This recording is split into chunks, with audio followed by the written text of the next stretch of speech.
What I try to do when I talk to young women is demythologize the process. I keep telling them, you don't have to be a rocket scientist to be in politics, and if you ever doubt that, just look at who's in there.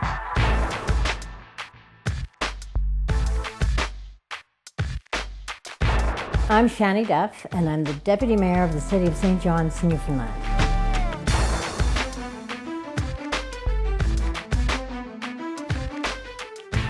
Apathy is the absolute worst enemy of democracy. If the people out there don't care, it makes it very hard for politicians from the inside to work effectively.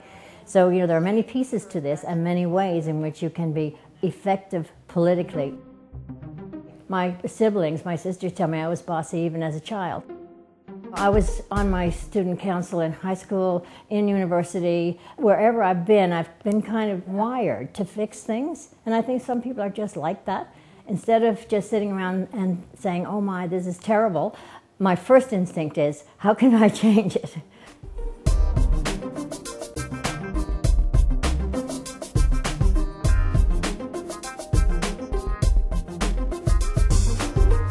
My dad was the cabinet minister in Joe Smallwood's government. My mother hated politics, so I used to go the circuit with him, and I guess you could say that that's how I started.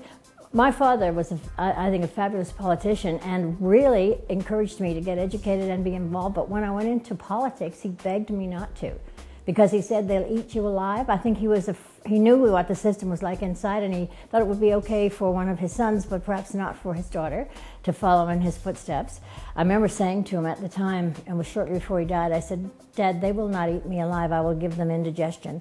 And I have given a few people indigestion in my political career. Hello, Shannie Duff. What got me into municipal politics was really, I would call it urban planning and heritage conservation. I was active in a movement to save the heritage architecture of St. John's. When I came back from Montreal after my husband did his post-grad, I discovered that they were busily tearing apart my older city, which I dearly love.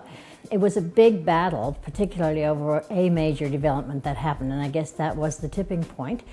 And I got tired of just making briefs to City Council, marching in the streets, going to public hearings and having nobody listen.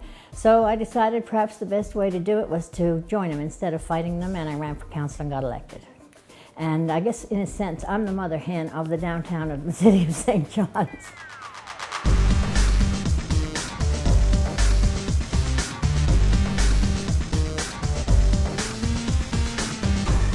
3 is the most we've ever had out of our council of 11.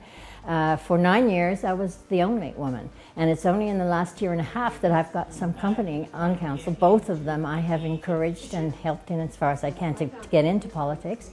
And I do find that women are less aggressive with each other and more inclined to talk things out than to fight things out. I can sit down with both of those women even when we don't necessarily always agree on all issues. And I think also women, maybe just because of our life history, have a stronger intuitive understanding of the social issues in a community and the human face of some of the issues that we're dealing with, which I think is really important. When I say that, though, I have to say that there's a continuum with both men and women. It's not that all the women are the good guys and all the men are the bad guys, but I think the general sense is that there is a kind of a bonding or sense of community about women who care enough to put themselves into the political arena. What are the ways in which we can help and support? Because I know when I got into one of many thousand altercations with our former mayor, and I was one woman with 10 men on council, and he made the mistake of calling me a stupid old woman. I think initiatives like Equal Voice are important on a number of levels.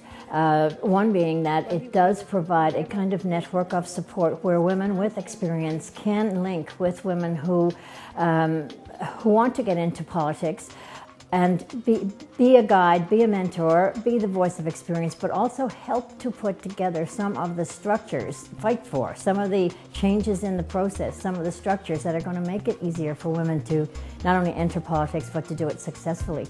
The women who Equal Voice touches will be empowered to understand the politics of everyday life, and there is politics in everyday life. Politics is not just getting elected to Parliament or getting elected to a city or a provincial government. Politics is the way you approach many, many issues in your life. I don't think the battles are already won, because if they were, there would be many more women in elected office. And I think that there are still barriers. Some of them are external, which need to be changed, and that has to do with processes in terms of the when you are in there. But some of them are internal to the women themselves. I think there is sometimes a reluctance to get into the fray. There's sometimes unnecessary fears about it, and you got to know why you're doing it. You got to have that fire in your belly. You got to have a reason more than just I think it's a good job. I think to sustain you through that process. Hello, how are you? Come on in, please. Young women who have leadership skills and who sense that they do have that talent should think about politics as a possible career, because it is an extremely important and effective and direct way to effect change. You got to find out who's available and what their schedule is before we have our meeting. The best part about politics is not sitting in a room in a meeting, which I have to do far too much of, but it's being out on the street, it's talking to people, it's doing site visits, it's helping other people. And I think that's what drives me. And starting as a nurse, I guess I sort of belong to the helping professions, and politics for me has always been just an extension of my volunteer work and my helping profession work. It's another way of helping people and making your community better.